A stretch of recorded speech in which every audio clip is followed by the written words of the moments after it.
ভাই আমাকে বাঁচাও, ও ফিরে এসেছে ভাই, ও কাউকে ছাড়বে না।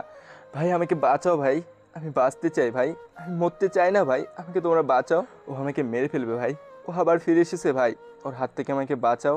ও তোমাদের কাউকে ছাড়বে না, নৃশংসভাবে এক একটাকে রাস্তার কুকুরের চেয়েও কষ্ট দিয়ে মারবে তোমাদেরকে। ওই আবার ফিরে এসেছে। ঈশা, ঈশা। কথাগুলো বলতে পারল না। তার আগেই ছেলেটি শেষ কথাটা বলতে গিয়ে মাটিতে ধপ করে রক্তাক্ত শরীর নিয়ে পড়ে যায়। ভার্সিটির মাঠে সবার চোখের অগোচরে স্নাইপার থেকে পরপর বেশ কয়েকটা বুলেট এসে বুকটা ঝাঁঝরা করে দেয় ছেলেটির।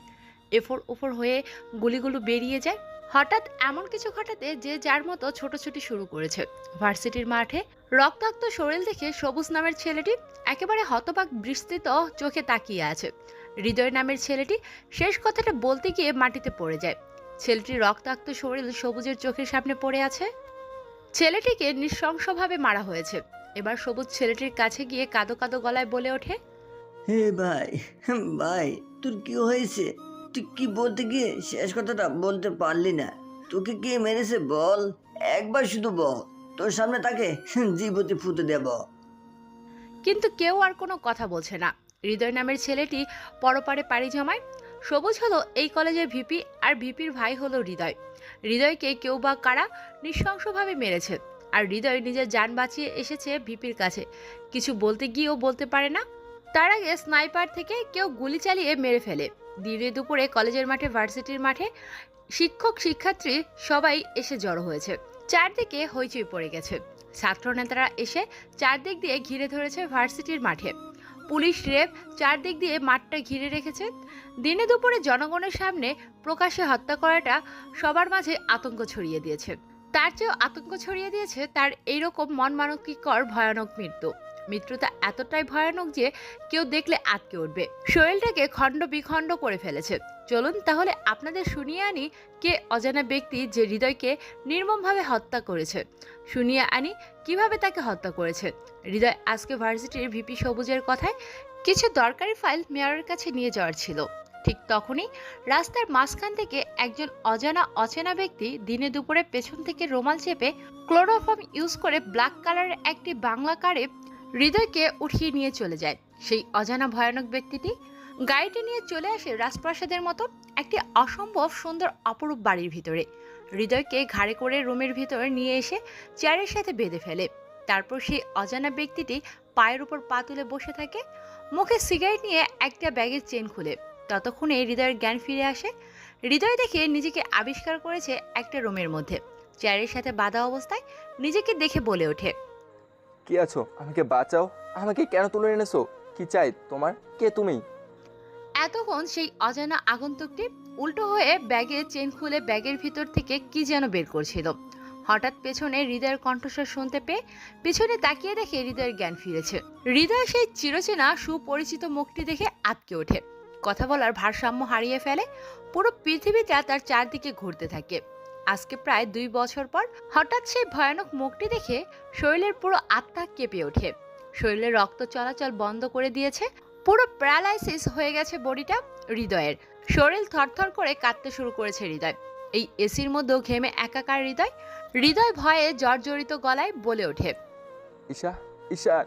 ভাই, ভাই আপনি এখনো বেঁচে আছেন? এটা কি করে সম্ভব? এই কথাটা শুনে ঠোঁটের নিচে একটা এক চিলতে হাসি দেয় সেই অজানা ব্যক্তিটি। হৃদয় সেই অজানা ব্যক্তির মুখে এরকম হাসি দেখে বুঝে যায় তার আজকেই শেষ দিন। কেননা তার হাসির মধ্যে এই লুকিয়ে আছে অনেক অজানা কথা। এই হাসির মধ্যেই লুকিয়ে আছে তার ভয়াত ও ভয়ঙ্কর চেহারাটা। হৃদয় আবারও কাপা কাপা গলায় বলে ওঠে, ভাই আপনি বেঁচে আছেন? আমি অনেক খুশি হয়েছি ভাই। আমি সেদিন আপনাকে অনেক বাঁচানোর চেষ্টা করছি, কিন্তু আপনাকে বাঁচাতে পারেনি। ওরা আপনাকে ষড়যন্ত্র করে মেরে ফেলেছে। হৃদয়ের মুখে এই কথা শুনে রুমের মধ্যে থাকা অজানা ব্যক্তিটি চারদিকে ছোটাছুটি করতে থাকে। সিগারেটের ধোঁয়া টানতে থাকে। নিকোটিনের ধোঁয়াগুলো টেনে কষ্টের কিছুটা অংশ শেয়ার করে সেই সাদা নিকোটিনের ধোঁয়ার সাথে। বাতাসের সাথে অজানা কিছু কথা। আগন্তুকটি এদিক ওদিক ছোটাছুটি করতে থাকে। এক পর্যায়ে হঠাৎ করেই হৃদয়ের সামনে এসে গলাটা চেপে ধরে আর বলে ওঠে, তুই সেদিন আমাকে বাঁচাতে চেয়েছিলিস বলে তো আজও আমি বেঁচে আছি। আর তুই আমাকে বাঁচিয়েছিস বলে আজকে তোকে তোর জীবনের সেরা উপহার দেব। হৃদয় জানে হৃদয়ের আজকেই শেষ দিন, কারণ হৃদয় যা করেছে তারপর কোনোদিন যে ক্ষমা পাবে না ঈশানের কাছ থেকে। হৃদয় এবার কাঁদো কাঁদো গলায় বলে ওঠে, ভাই আমি জানি তুমি সব জানো, আমার ভুল হয়ে গেছে ভাই, আমি এমনটা করতে চাইনি, লোভের বশে তোমার সাথে বেইমানি করতে বাধ্য হয়েছি। হৃদয়ের মুখে একটা কথা শুনে ঈশান নামের এই আগন্তুকটি উচ্চস্বরে হাসতে থাকে, আবারও ছোটাছুটি করতে থাকে। হৃদয় জানে ঈশান একটা সাইকো পাগলা, সে একবার যেটা করবে বলে সেটা না করা অবধি নতুন কোনো কাজ করে না সে। ঈশান এবার হাসতে হাসতে বলে ওঠে, হুম, তোকে কি দেইনি বল? চাওয়ার আগে তোর পায়ের সামনে এনে হাজির করেছি, আর তুই কিনা শেষে আমার পিঠে ছুরি মেরেছিস। যে থালাতেই খেলি সে থালাটাই তুই ফুটো করলি। আরে তুই চাইলে তো তোকে কলিজাটাও ছিঁড়ে খাওয়াতাম, কিন্তু সেটার যোগ্যতা তুই রাখলি না। তাই তো তোকে এখন এমন জায়গায় ট্রান্সফার করব না, না পারবি বেইমানি করতে, না পারবি ভালো থাকতে। ঈশানের মুখে হৃদয়ের এই কথা শুনে উচ্চস্বরে কাঁদতে থাকে। কাঁদতে কাঁদতে হৃদয় এক পর্যায়ে বলে ওঠে, ভাই ভাই এবারের মতো মাফ করে দাও, আমার পায়ে পড়ি, দ্বিতীয়বার একটা চান্স দাও। সেই অজানা অচেনা ঈশান ব্যাগ থেকে একটি রুমাল বের করে ঢুকিয়ে দেয় হৃদয়ের মুখে। হৃদয় গঙাতে থাকে, কিন্তু মাগার কথা বের হয় না তার মুখের ভেতর থেকে। হৃদয় বক্স থেকে একটা ব্লেড বের করে, তারপর কাঠ ফ্লাই করার জন্য ড্রিল মেশিন, কাঠ কাটার জন্য কপ্তা, করাত, হেস্কো ব্লেড, কাঁচি প্লাস হাতুড়ি, টেস্টার, ইলেকট্রিক আরও কিছু সরঞ্জাম, ইলেকট্রিক্যাল প্লাগ বোর্ড থেকে কয়েকটি তার টেনে এনে হাতে ও পায়ে লাগিয়ে দেয় হৃদয়ের। তারপর বেশ কয়েক সেকেন্ড ইলেকট্রিক্যাল শক দেয়, তাতে অবস্থা নাজেহাল হৃদয়ের। তারপর প্লাস দিয়ে হৃদয়ের পায়ের 10 আঙ্গুলের নখ উপড়ে ফেলে, একইভাবে হাতের 10 আঙ্গুলের নখ তুলে ফেলে। তারপর সেগুলোতে চুন ঢেলে দেয়। রক্তের সাথে চুন একত্রিত হওয়ায় সারা শরীরে যেন আগুন জ্বলে যায়। ইলেকট্রিক্যাল বিদ্যুতের চেয়েও যেন শরীরটাকে কাঁপিয়ে তুলছে তারা। এই নির্মম অত্যাচার। তারপর হাতের ও পায়ের রগ ও শিরা কেটে দেয়, গড় গড় করে রক্ত পড়তে থাকে। তারপর বুকের বাঁ পাশে ও ডান পাশে ড্রিল মেশিন দিয়ে অ্যানকে নামটা এঁকে দেয়। এত যন্ত্রণা সহ্য করতে পারছে না, চিৎকার করছে, কিন্তু তার চিৎকার বাইরে আসে না। চোখের পানি দেখেও যেন মায়া হচ্ছে না ঈশানের। ঈশান তার নিজের কাজ করে চলেছে। তারপর ঈশান একটা হাতুড়ি ও কিছু ঝুলি নিয়ে এসে একে একে সারা শরীরে হৃদয়ের গেঁথে দিতে থাকে। হাতুড়ি দিয়ে হৃদয় পুরো আধমরা হয়ে গিয়েছে, রক্ত মুখের ভিতর দিয়ে গড়গড় করে পড়ছে।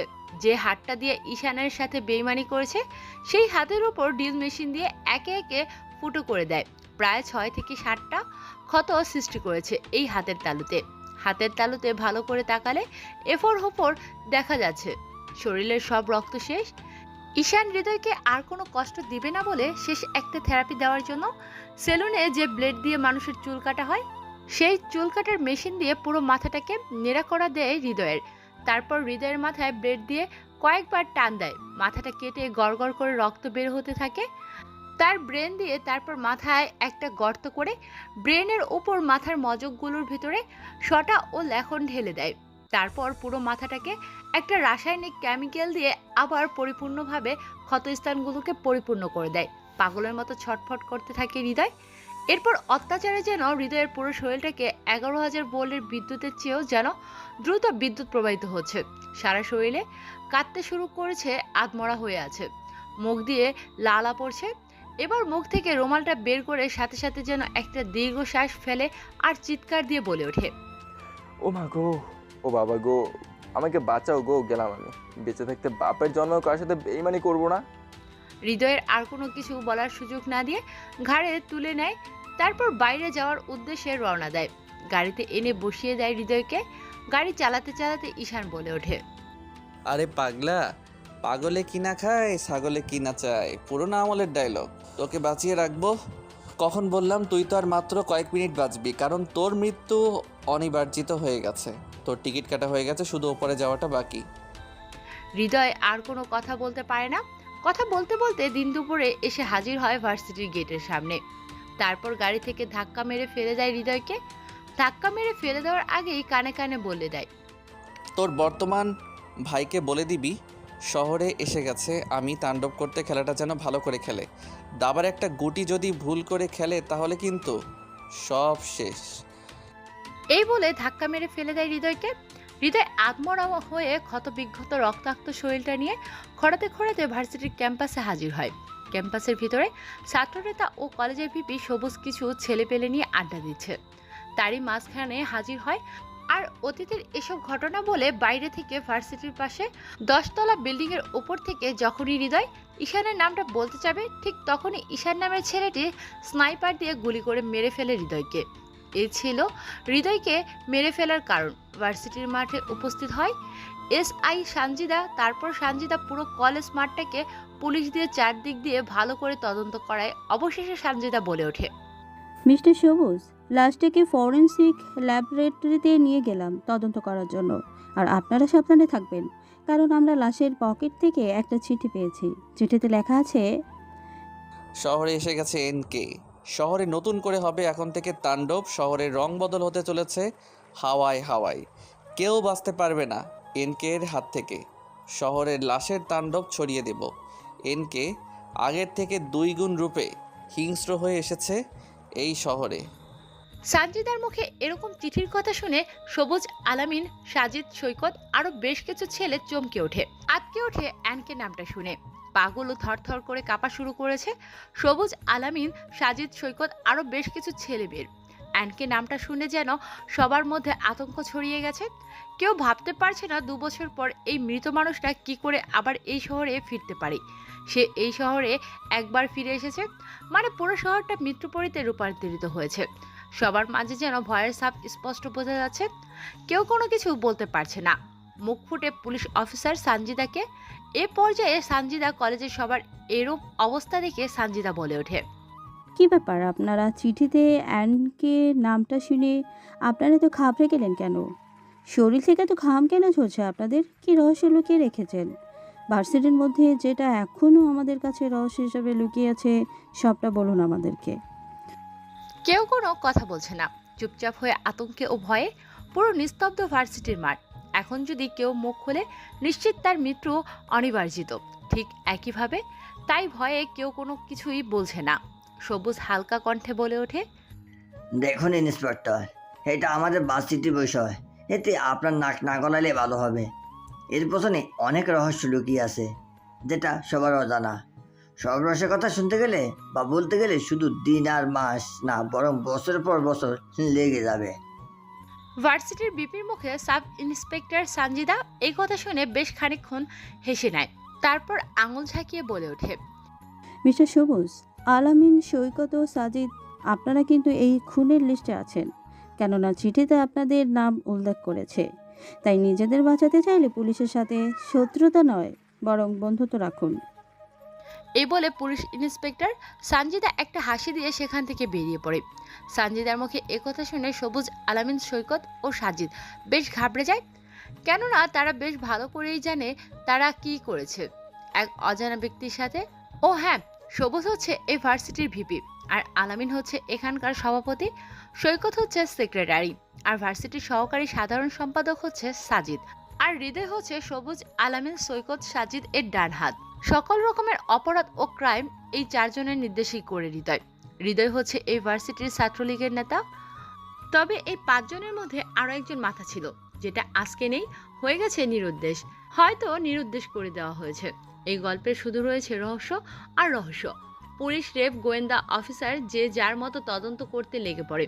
উদ্দেশ্য কে অজানা রহস্য খুনি।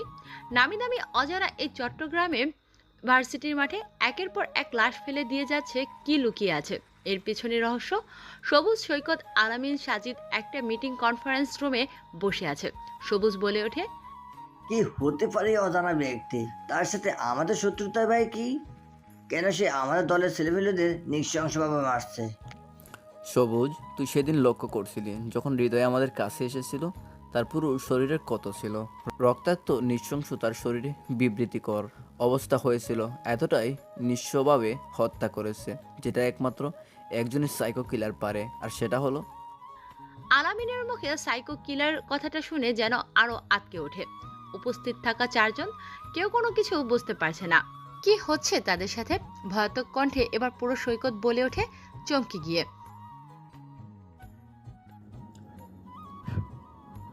আরে ভাই, তুই কি পাগল হয়ে গেছিস? কেন নিজেদের মধ্যে আতঙ্ক ছড়াচ্ছিস? এটা কিভাবে সম্ভব? একজন মৃত মানুষ কি করে জীবিত ফিরতে পারে? আর যদি জীবিত ফিরেও আসে, সে কাউকে ছাড়বে না। আমার বিশ্বাস হয় না যে সে আবার বেঁচে ফিরে এসেছে। এক মিনিট দাঁড়া, আমাকে একটু ভাবতে দে। সেদিন হৃদয় কিছু বলতে গিয়েও বলতে পারে না, কারণ তাকে স্নাইপার দিয়ে পেছন থেকে গুলি করা হয়। সে শেষে ইস বলেছিল, কিন্তু বাকি কথাটা বলার আগে সে মারা যায়। আমরা যদি কথাটাকে আকার দেই, তাহলে কিন্তু ঈশান হয়। তার মানে ঈশান ভাই বেঁচে আছে? এবার তো আমরা শেষ, আর কেউ আমাদের বাঁচাতে পারবে না ওই নরখাদকের হাত থেকে। আরে এত তাড়াতাড়ি হাল ছেড়ে দিলে হবে কি করে? তাকে তো আমরা আজ থেকে 2 বছর আগেই মেরে ফেলেছি। তাহলে 2 বছর পর সে কি করে জীবিত ফিরে আসতে পারে? এর পেছনে অন্য কোনো রহস্য লুকিয়ে আছে। এখন তাহলে আমরা যে যার মতো নিজ গন্তব্যে বেরিয়ে পড়ি। আসুন, যেখানে সেখানে আড্ডা দিবি না, কারণ পরিস্থিতি বর্তমান খুবই খারাপ। সবসময় নিজেকে রুম বদ্ধ করে রাখার চেষ্টা করবে। তাহলে চল, সবাই আরও ওর ব্যাপারে গোপনে খবর নেওয়ার চেষ্টা করব। এই বলে যে যার মতো ভার্সিটি থেকে বেরিয়ে পড়ে নিজ গন্তব্যে। সবার মাঝে একটাই আতঙ্ক, যেটা হচ্ছে অ্যানকে এই শহরে ফিরে এসেছে, তাও আবার 2 বছর পরে। তাই সবার মাঝে ভয় নীরবতা কাজ করছে। সকল রকম অবৈধ কাজ কারবার ও সকল রকম অপরাধের বিরুদ্ধে রুখে দাঁড়ায় এই অ্যানকে। অ্যানকে দেখতে ভীষণ সুন্দর, অসম্ভব ফর্সা, উচ্চতায় প্রায় 6 ফুট 7 ইঞ্চি, সুঠাম দেহ, বেশ স্বাস্থ্যবান, চুলগুলো ঘাড় পর্যন্ত, স্টাইলিশ করে কাটা, খোঁচা খোঁচা দাড়ি। এই দাড়ি যেন তার সৌন্দর্যের আরো ফুটিয়ে তুলেছে। এই ঈশানের সাথে ভয়ঙ্কর কিছু ঘটেছিল, যার জন্য সে 2 বছর পরে মৃত্যুর দুয়ার থেকে ফিরে এসেছে। দেখতে দেখতে দিন পেরিয়ে সন্ধ্যা হয়, সন্ধ্যা পেরিয়ে আর রাত নেমে আসে। চারদিকে কালো ধোঁয়াশা জমতে শুরু করেছে। রাত 9টা বাজে। হালকা চাঁদের আলোতে বেশ পরিষ্কার ও দিনের মতো লাগছে। নেই কোনো অন্ধকার, নেই কোনো আধার, একদম পরিষ্কার। কালো রঙের একটি বাইক এসে থামে থানার সামনে। গাড়ি থেকে নেমে সেই অজানা আগন্তুকটি বাইক স্ট্যান্ড করে থানার সামনে, থানার গেটের সামনে দাঁড়িয়ে থানার চিঠি বক্সের মধ্যে একটা লেটার ফেলে দেয়। এটা দেখে একটা পুলিশ কনস্টেবল এগিয়ে আসলে দ্রুত সেখান থেকে চেনা ও অজানা ব্যক্তিটি গাড়ি নিয়ে হারিয়ে যায় চাঁদনি জ্যোৎস্নার আলোতে। সেই constable lady police officer box থেকে চিঠিটা বের করে না দেখে নিয়ে যায় সাব ইন্সপেক্টর সানজিদার কেবিনে। সেখানে গিয়ে সেই লেডি কনস্টেবল বলে ওঠে, ম্যাডাম, থানার বাইরে কিছুক্ষণ আগে একটা ছেলের মুখে মাস্ক ছিল, হাতে গ্লাস, পরনে মাথায় টুপি, পরনে ব্ল্যাক কালারের জ্যাকেট ও স্যুট, চোখে কালো রঙের সানগ্লাস। কিছুক্ষণ আগে এই চিঠিটা গেটের সামনে বক্সে দিয়ে যায়। আমি জিজ্ঞেস করতে গেলে ছেলেটি দ্রুত সেখান থেকে বেরিয়ে পড়ে। তারপর সাব ইন্সপেক্টর সানজিদা চিন্তিত মুখে কাঁপা কাঁপা গলায় বলে ওঠে, আচ্ছা, তুমি আমাকে দাও আর তুমি বাসায় চলে যাও, তোমার ডিউটি শেষ। আমিও চলে যাব আর কিছুক্ষণের মধ্যেই, কয়েকটা ফাইল বাকি আছে। ওকে ম্যাডাম, ঠিক আছে। এই বলে বেরিয়ে পড়ে লেডি কনস্টেবল। আর সানজিদা চিঠিটা খুলে দেখতে পায় আল আমিনের ছবির উপর ক্রস চিহ্ন দেওয়া, সাথে লেখা আছে 2। সেখানে আরো ছবি আছে সৈকত ও সাজিদের। এটা দেখে ঘাবড়ে যায় আর দ্রুত সানজিদা পুলিশ স্টেশনের সিসিটিভি ফুটেজ দেখতে থাকে। সত্যি একজন মুখোশধারী কালো পোশাকওয়ালা লোক এই চিঠি বক্সে দিয়ে যায় অজানা ব্যক্তি হিসেবে। ভাবতে ভাবতে অনেক সময় কেটে যায়। নীরবতা ভেঙে সবকিছু ঠিকঠাক করে সানজিদা বেরিয়ে পড়ে বাড়ির উদ্দেশ্যে। রাত 11টা বাজে। চারদিক দিয়ে মানুষের সমাগম কমতে থাকে, ধীরে ধীরে নিস্তব্ধ হতে থাকে পুরো শহরটা। বাজারের ভেতরে, দোকানপাটে, রাস্তার পাশে দাঁড়িয়ে নাইট ডিউটি করছে বাজারের নাইট ডিউটি সিকিউরিটি গার্ডগুলো। হঠাৎ করে বাজারের মধ্যে পাগলের বেশে একজন পাগল প্রবেশ করে। নাইট ডিউটি সিকিউরিটি গার্ডগুলো ভেবেছিল পাগল, তাই কিছু বলে না। পাগল করে তার কাজ, সিকিউরিটিগুলো করে তাদের কাজ। দেখতে দেখতে মধ্যরাত হয়। রাত 3টা বাজে। সবাই ঘুমের ঘোরে। সিকিউরিটিগুলো যেখানে পেয়েছে সেখানেই ঘুমিয়ে গেছে। নাহিদ নামের সিকিউরিটির বুকে কুড়াল দিয়ে বেশ কয়েকবার ক্ষত সৃষ্টি করেছে কালো মুখোশধারী অপরিচিত লোক, তবে মারার আগে মুখে ঢুকিয়ে দিয়েছে একটি রুমাল। সিকিউরিটি গার্ডটি সেখানে রক্তের স্রোতে বেরিয়ে যাওয়ার কারণে মৃত্যুর স্বাদ গ্রহণ করে। ঈশান কেন মেরেছে, কি কারণে মেরেছে অজানা। কুড়াল দিয়ে মারার কারণে বুকের হাড় ও পাঁজরের মাংস ভেদ করে এফোর ওফোর বের হয়ে গেছে। সাথে কুড়াল দিয়ে 2 ভাগ করেছে তার কোমর। লাশটাকে টুকরো টুকরো করে ফেলে রাখে। তারপর অ্যানকে চিহ্নটা এঁকে দেয় এবং সিকিউরিটি গার্ডটাকে কিভাবে মেরেছে তার ভিডিও এবং কি কারণে মেরেছে তার ভিডিও লাশের পাশে রেখে দেয়। সিকিউরিটি গার্ডটাকে কি কারণে অ্যানকে ঈশান কি কারণে মারলো শুনে আসি। যেদিন ঈশানকে বেশ কিছু ছেলে পেলে মিলে ষড়যন্ত্র করে মেরেছিল, সেদিন এই সিকিউরিটি গার্ডটাও ইচ্ছে করলে তাকে বাঁচাতে পারত, কিন্তু সে তা করেনি। টাকার লোভে ঈশানের আপন জনদের সাথে হাত মিলায়। আর সেদিন ঈশানকে তার আপন জনেরাই মেরেছিল। কেন মেরেছে, কি কারণে মেরেছে, কিভাবে মেরেছে, সব জানতে পারবেন। গল্পের সাথেই থাকুন। দেখতে দেখতে রাত পেরিয়ে সকাল হয়। পরের দিন সকালে পুলিশ খবর পেয়ে তদন্ত করতে চলে আসে। পুলিশ তদন্ত করছে নিজেদের মতো করে। সাংবাদিক বলছে, বাজারের মধ্যে নাইট ডিউটি সিকিউরিটি গার্ডকে কে বা কারা নৃশংসভাবে হত্যা করেছে। কিছুদিন আগে ভার্সিটির মাঝখানে দিন দুপুরে হত্যা করেছে ছাত্রনেতা হৃদয়কে। আর আজকে আরেকটা মার্ডার। কে এই খুনি, যার সন্ধান এখনো করতে পারছে না আইন শৃঙ্খলা বাহিনী? জেনে আসি সব ইন্সপেক্টর সানজিদার মুখ থেকে। কি বলে উনি? শহরে এমন কিছু ঘটে যাবে বুঝতেই পারেনি, তবে সাধারণ মানুষের কোনো ভয় নেই। এই খুনি সবার পরিচিত। আমার একটা ভিডিও পেয়েছি। এই সিকিউরিটি গার্ডটি কোনো এক ব্যক্তি শুধু মাত্র টাকার বিনিময়ে সে জীবন বাঁচায়নি, চাইলেই সে বাঁচাতে পারত। দ্বিতীয় খবরটা আরও চমকে দিবে আপনাদেরকে। সেটা হচ্ছে খুনির নেক্সট টার্গেট মিস্টার আল আমিন, যে বর্তমান ভার্সিটির সভাপতি। কাল রাতে থানার সামনে মিস্টার সবুজ আল আমিন সৈকত সাজিদের পিক ছিল। চমকে দেওয়ার বিষয় হচ্ছে আল আমিনের ছবিতে করস চিহ্ন দেওয়া। আমরা ওনাকে সম্পূর্ণ চেষ্টা করব সিকিউরিটি দেওয়ার। এই ছিল চট্টগ্রামের বর্তমান ভার্সিটি শহরের খবর। পরবর্তী খবর পেতে সাথেই থাকুন। সাংবাদিকদেরকে দেখানো নিউজ ও ইন্সপেক্টর সানজিদার কথা শুনে আটকে ওঠে আল আমিন। ভার্সিটির ক্যাম্পাসে সময় কাটছে সবুজ, আলামিন, সৈকত, সাজিদ ফোনে ভিডিও দেখছিল। তখনই সাংবাদিকের কথাগুলো শুনতে পায়। তা দেখে চারজনের খবর শুনতে পায়। খবরটা শুনে ও দেখে তাদের শরীরের লোম খাড়া হয়ে যায়। চারজনে আটকে ওঠে। আল আমিন তো কাঁপাকাঁপি শুরু করেছে এই শীতল আবহাওয়ায়, তারপরেও ঘেমে একাকার। আল আমিনের এরকম অবস্থা দেখে সবুজ বলে ওঠে, তার মানে কি ঈশান ভাই বেঁচে আছে? সে এখনো মরেনি? আলামিন, সে একবার যখন বলেছে নেক্সট টার্গেট তুই, তার মানে সে তোকে মারবে। আমরা তোকে ফুল সিকিউরিটি দেব। তুই বাসার বাইরে যাবি না। আমি ভাইয়ের সাথে কথা বলে দেখছি। এবার দেখছি খেলাটা খেলতেই হবে, না হলে কেউ বাঁচবে না প্রাণে। সবুজের এরকম ভয়াবহ কথা শুনে যেন আরো থমকে যায় আলামিন। আলামিন এবার গুটিসুটি মেরে কাঁপতে শুরু করেছে। কাঁপা কাঁপা গলায় ভয় বলে ওঠে, আমি মরতে চাই না, তোরা আমাকে যে করে হোক বাঁচা। আমি অনেক বড় ভুল করেছি ভাইয়ের সাথে বিশ্বাসঘাতকতা করে। ও একটা হিংস্র হয় না। এই পাগলা ক্যাপাসের একবার কেঁপেছে মানে কাউকে ছাড়বে না, সে সবাইকে নির্মমভাবে মারবে। তোরা আমাকে বাঁচা, আমি এত সহজে মরতে চাই না। এই বলে আলামিন সেখান থেকে কাঁদতে কাঁদতে বেরিয়ে পড়ে তার বাড়ির উদ্দেশ্যে। সারা শরীরে ভয়ের লোমগুলো খাড়া হয়ে গেছে। খবরটা পুরো ভার্সিটি ক্যাম্পাসে ছড়িয়ে গেছে। সবাই জানে কম বেশি ঈশানকে। কে মেরেছে, কেনই বা মেরেছে, অনেকের কাছেই এটা ধোঁয়াশা, আবার অনেকের কাছে খোলসা। সে একবার শহর ফিরে এসেছে মানে নৃশংসভাবে মারবে একজনকে। আলামিনের পিছনে দৌড়ে যায় সবুজ, সৈকত, সাজিদ। আল আমিন গাড়ি নিয়ে বেরিয়ে পড়ে ভার্সিটির মাঠ থেকে। পেছনে যেতে থাকে তারা তিনজন। তারপর সবাই পিছনে পিছনে চলে আসে আলামিনের বাড়িতে থেকে। দরজা, জানালা, ছাদের গেট, দরজা সবকিছু ভেতর থেকে বন্ধ করে দিয়েছে। খাটের নিচে কাঁথা বালিশ নিয়ে লুকিয়ে পড়েছে। খাটের নিচে প্রচন্ড মশা, তারপর জীবন বাঁচানোর ভয়ে লুকিয়ে আছে। আল আমিনের এইরকম করুণ অবস্থা দেখে কলেজের ভিপি সবুজ দ্রুত ফোন করে পুলিশ অফিসার সানজিদাকে। পুরো 50টি কনস্টেবল পুলিশ অফিসার পাঠিয়ে দেয় ভার্সিটির সভাপতি আল আমিনের বাড়িতে। কনস্টেবল অফিসারগুলো পুরো বাড়িটাকে ঘিরে রেখেছে।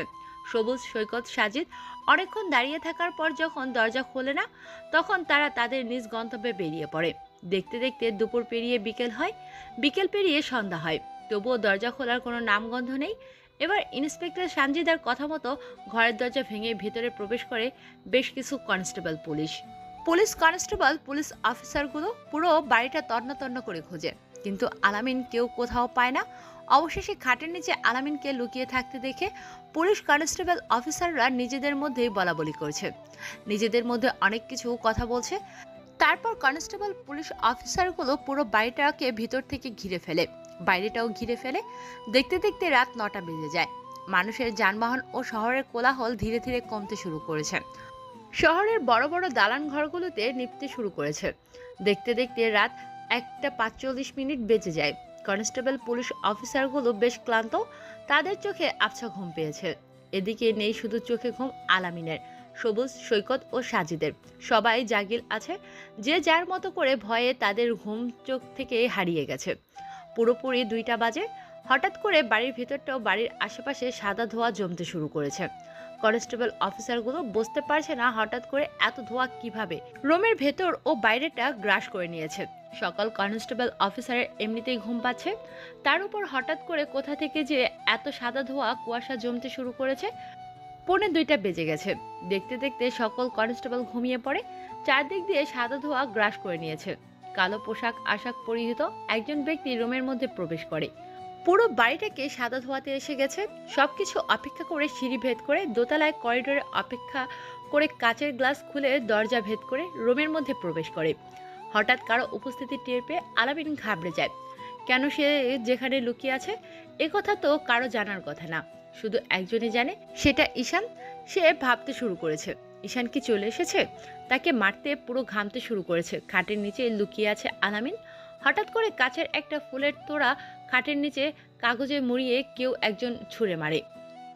কাগজে লেখা আছে খাটের নিচে লুকিয়ে থাকলে কি নিজের জীবন বাঁচাতে পারবি বলে তোর মনে হয় তোর কাছে? হঠাৎ করে কাগজের মধ্যে এই লেখাতে শরীরের লোম খাড়া হয়ে দাঁড়ায়। হাত কাঁপাকাঁপি শুরু করেছে। ঘেমে একাকার হয়ে গেছে শরীরটা।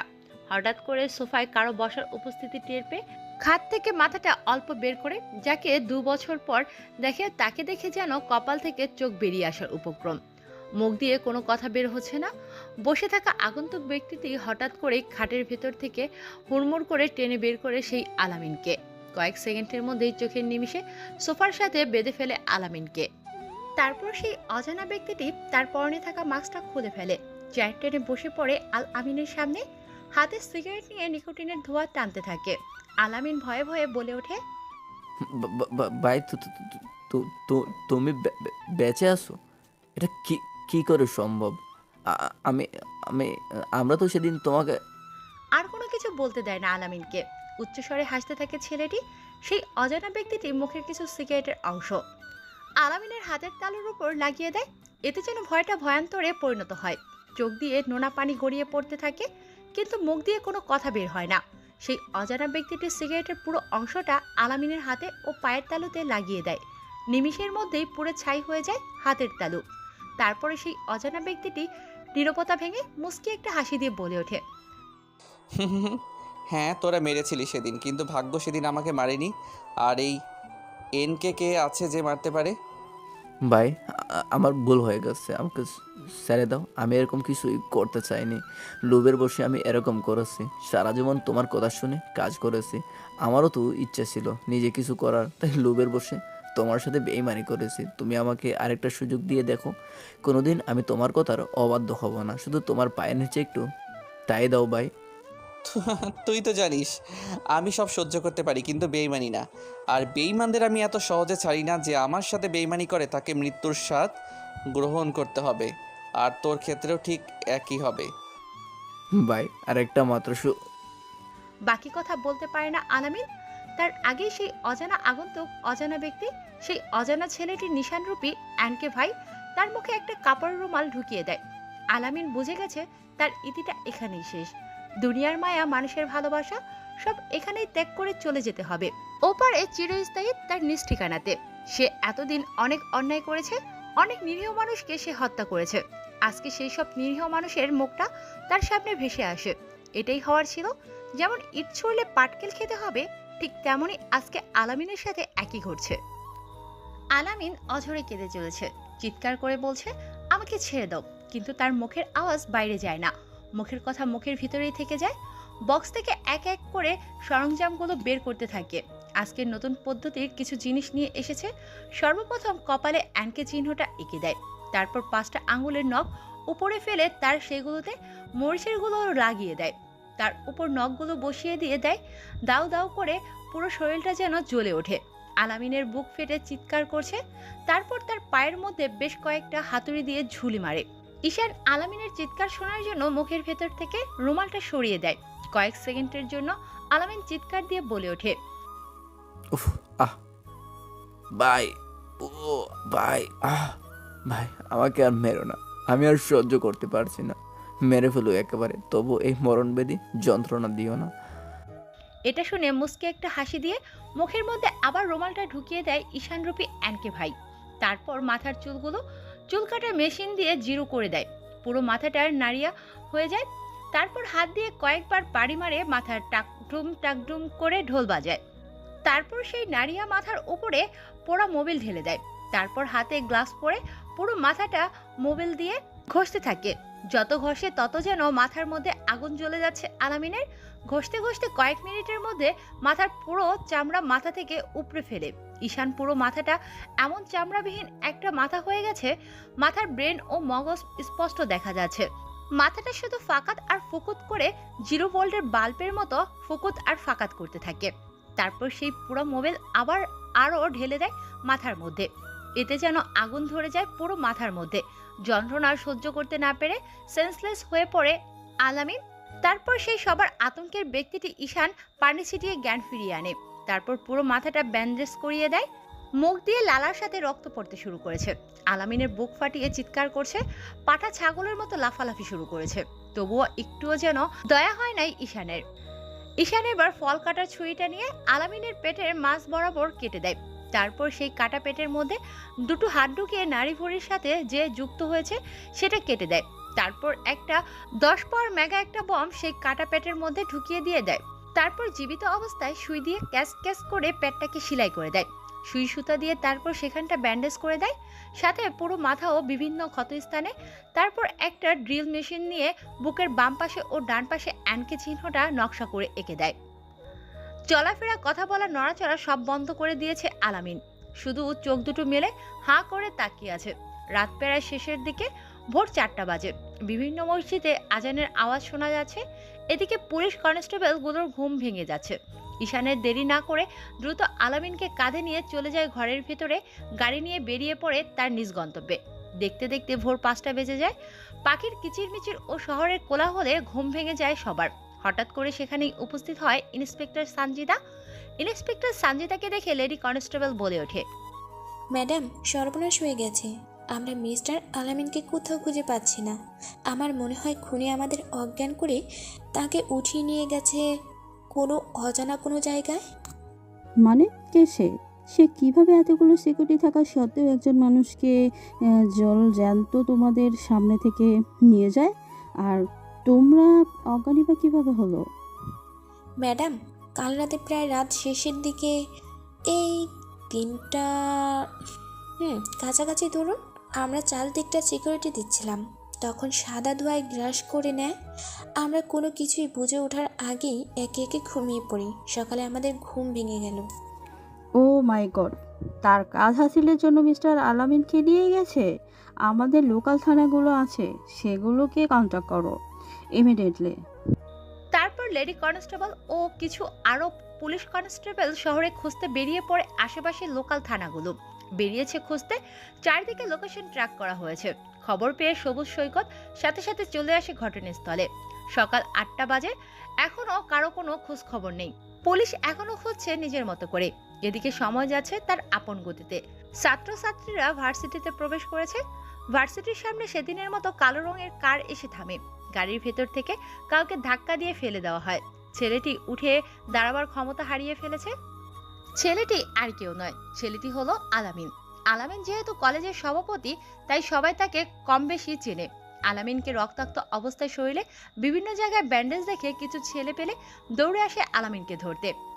তারপরে বেশ কিছু ছেলে পেলে মিলে আলামিনকে ভার্সিটির মাঠে নিয়ে যায়, গাছতলার কাছে। তারপর একটা ছেলে সবুজকে ফোন করে ভার্সিটিতে চলে আসতে বলে।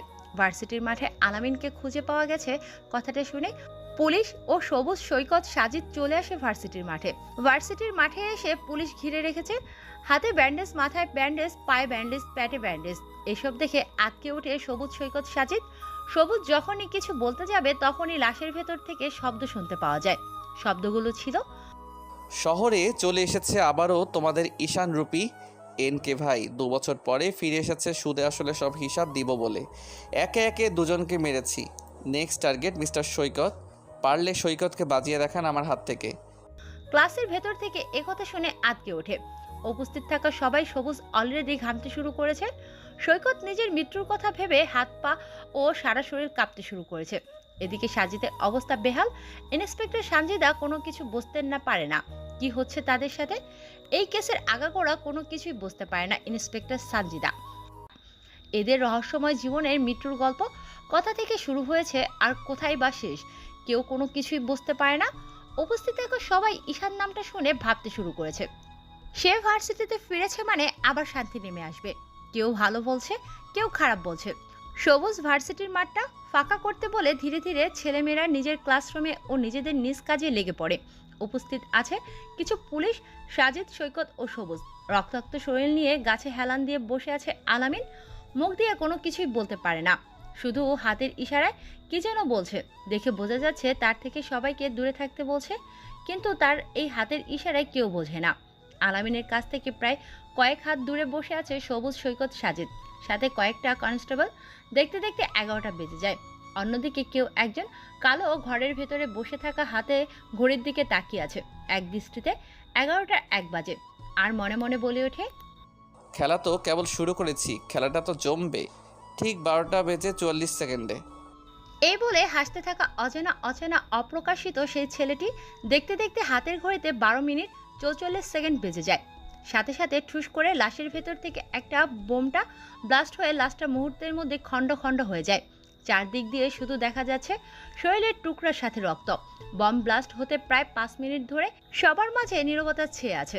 চারদিক দিয়ে ধোঁয়া গ্রাস করে নিয়েছে সবাই। উপস্থিত থাকা খক খক করে কেশে ওঠে। ছোট একটা বম ব্লাস্টে ছাত্রছাত্রীরা এদিক ওদিক ছোটাছুটি শুরু করেছে। পুরো কলেজের মাঠে হইচই পড়ে গেছে। সাংবাদিক খবর পেয়ে নিউজ টেলিভিশন টেলিকাস্ট করতে ছুটে চলে এসেছে। সাথে আরও কয়েক থানার পুলিশ এসে উপস্থিত হয়েছে ভার্সিটির মাঠে। চোখের সামনে সৈকত আলামিনের মৃত্যু দেখে আটকে ওঠে, কেননা সেই অজানা অপরিচিত এবং 2 বছর আগের পরিচিত সেই হিংস্র হায়নার গলার স্বর শুনতে পেয়েছে সবাই। লাশগুলোর টুকরোগুলো কয়েকটা কনস্টেবল মিলে একত্রিত করছে পলিথিন ব্যাগে। এটা দেখে সবাই ভয় কাজ করা শুরু করে আছে। শিক্ষক শিক্ষার্থীরা কেউ কোনো কিছু মুখ ফুটে বলছে না, কারণ তারা জানে তাদের হাত নেই এই ঘটনার সাথে। সবুজ এরকম অবস্থা ও কলেজের ভিপি সবুজ, ভার্সিটির সেক্রেটারি সৈকত, ভার্সিটির সাধারণ সম্পাদক সাজিদ, এদের এরকম অবস্থা দেখে সানজিদা বলে ওঠে, কি মিস্টার সবুজ, আমি তো আগেই বলেছিলাম আপনাদের পিছনে লুকিয়ে থাকা রহস্যটা খুলে বলুন, নাহলে আপনিও বিপদে পড়তে পারেন। আপনার হয়তো জীবনেও মায়া নেই তাই আপনি বলছেন না, কিন্তু আপনার বাকি 2 বন্ধুর জীবন তো বাঁচিয়ে দিন। এ বলে ইন্সপেক্টর সানজিদা উপদেশমূলক কিছু কথা বলে সেখান থেকে বেরিয়ে যায়। টুকরোগুলো নিয়ে ফরেন্সিক ল্যাবটিতে সবুজ মাথায় হাত দিয়ে গাছতলার নিচে বসে পড়ে। এদিকে কাঁপাকাঁপি শুরু করেছে অলরেডি সারা শরীর, ঘেমে একাকার হয়ে গেছে সৈকতের। অন্যদিকে সাজিদ ভয়ে আটকে আছে। এর পরবর্তীতে নেক্সট টার্গেট আবার সে যেন না হয়। আচ্ছা, আপনাদের জানার খুব ইচ্ছে করছে না যে কে এই ঈশানরূপী অ্যানকে? আচ্ছা চলেন তাহলে শুনে আসি কে এই ঈশান। ঈশান হলো এই শহরের টপ ওয়ান্টেড মাস্তান এবং ছাত্রলীগের নেতা। ভার্সিটির সভাপতি এবং ভিপি 2 পর্যায়ে একত্রিত আছে সে। আর তার সঙ্গে তার বন্ধুরা সাঙ্কপাঙ্গ, যাদের বলা হয় তাদের মধ্যে সবুজ, আলামিন, সৈকত ও সাজিদ। শহরের কম বেশি সবাই ঈশানকে সম্মান করে, শ্রদ্ধা করে, সাথে ভয় করে, কেননা সে ছিল মেয়রের ডানহাত। এই মেয়র ছিল শহরের বিশিষ্ট ব্যবসায়ী ও শিল্পপতি এবং প্রভাবশালী একটি মানুষ। শালা আগে ভালো ছিল, এখন খারাপ হয়েছে। তার ডান হাত ছিল ঈশান। সব কাজের লিড দিত ঈশানকে এই মেয়র। ঈশান কোনখানে বিপদে পড়লে মেয়র নিজ দায়িত্বে থাকে তার অগাধ শক্তি দিয়ে সাপোর্ট দিত। বেশ ভালোই চলছে দিনকাল। শহরটাও বেশ শান্তি শৃঙ্খলা বজায় রেখেছে। সাথে ভার্সিটিতে নেই কোনো র্যাগিং, নেই কোনো অসভ্যতামি, নেই কোনো ঝামেলা। দেখতে দেখতে বেশ কয়েকটা মাস পেরিয়ে বছর পেরিয়ে যায়। তার কয়েক মাস পর ঈশান ভার্সিটির মাঠে বসে তার সাঙ্গপাঙ্গদের নিয়ে পরামর্শ করছে ভার্সিটির নতুন উদ্যোগের বিষয়ে। তখনই মেয়র ফোন করে ঈশানের ফোন করেছে, তাই সে বেরিয়ে পড়ে ভার্সিটি থেকে। মেয়রের অফিসে গিয়ে ঈশান বলে ওঠে, ভেতরে আসতে পারি স্যার? আসো, ভেতরে আসো আর আমার সামনে বসো। তোমার সাথে কিছু জরুরি বিষয়ে আমায় কথা বলতে হবে, যেটা না বললেই নয় তোমাকে। জি স্যার, বলুন কি এমন তথ্য যেটার জন্য আমাকে এত দ্রুত তলব দিয়ে আনলেন? দেখো, আমি নতুন একটা গ্যাং সংগঠন করতে চলেছি। আমি চাই এই গ্যাংটাও তুমি আমার নিজেই কন্ট্রোল করবে। আমার সব দায়িত্ব তুমি পালন করবে, কারণ আমি তোমার উপরে ভরসা করি। জি স্যার, বলুন কি এমন নতুন সংগঠন তৈরি করতে চলেছেন যেটার জন্য আপনি এত দ্রুত তলব আমাকে ডেকে আনলেন? দেখো ঈশান, তুমি শহরের বর্তমান মাথা। আমার থেকেও তোমার পাওয়ারটা বর্তমানে বেশি আছে। তোমাকে এক নামে সবাই চিনে, এনকে। তাই আমি চাই তুমি এখন থেকে আমার অবৈধ কাজের হাল ধরবে।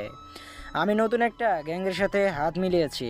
সে শহরে ড্রাগস সাপ্লাই করবে, আর সে ড্রাগসগুলো তুমি বিভিন্ন জায়গায় তোমার ছেলেপেলেদের মাধ্যমে ছড়িয়ে দেবে। ভার্সিটির মাঠে, ক্যাম্পাসে, ক্লাসরুমে, খাবারে, বিভিন্ন জায়গায় ছড়িয়ে দেবে, যেটা তুমি করবে তোমার লোকেদের মাধ্যমে। হোয়াট? আপনার মাথা ঠিক আছে স্যার? আপনি এসব কি বলছেন? আপনি একজন সমাজসেবক হয়ে এই ধরনের অবৈধ কাজের অফার আমাকে কিভাবে দিতে পারেন? Cool down my son, cool down. এত হাইপার হলে কি করে চলবে? রাজনীতি করতে হলে মাঝে মধ্যে অপরাধ করতেই হবে, না হলে রাজনীতিতে টিকে থাকাটা বড় দায় হয়ে যাবে। তাই বলে আপনি কলেজের মধ্যে ড্রাগ স্মাগলিং করবেন আর এটা আমি হতে দিব? আমি বেঁচে থাকতে এটা কখনোই হবে না। তুমিও তো ভুলে যাচ্ছ তুমি কার সাথে কথা বলছো। ঈশান, আমার কথার অবাধ্য হলে এর পরিণামটা কিন্তু ভালো হবে না, ভালোই জানো। আমিও দেখতে চাই আপনি কী বা করতে পারেন। গুড বাই, চলি স্যার। এই বলে ঈশান মেয়রের কেবিন থেকে বেরিয়ে পড়ে তার ভার্সিটির উদ্দেশ্যে। মেয়র চিন্তায় পড়ে যায়, ঈশান যদি তার হাত থেকে হাত সরিয়ে নেয় তাহলে সে নিঃস্ব হয়ে যাবে, তাকে সাপোর্ট দেওয়ার মতো কেউই থাকবে না। এসব চিন্তা করছে মেয়র কেবিনে বসে চেয়ারের উপরে। তখনই তার স্মার্টফোনটা বেজে ওঠে। ফোন রিসিভ করে ফোনের ওপাশ থেকে কোনো এক অজানা ব্যক্তি বলে, মিস্টার মেহের সাহেব, আপনার সব কিছু রেডি করা আছে তো?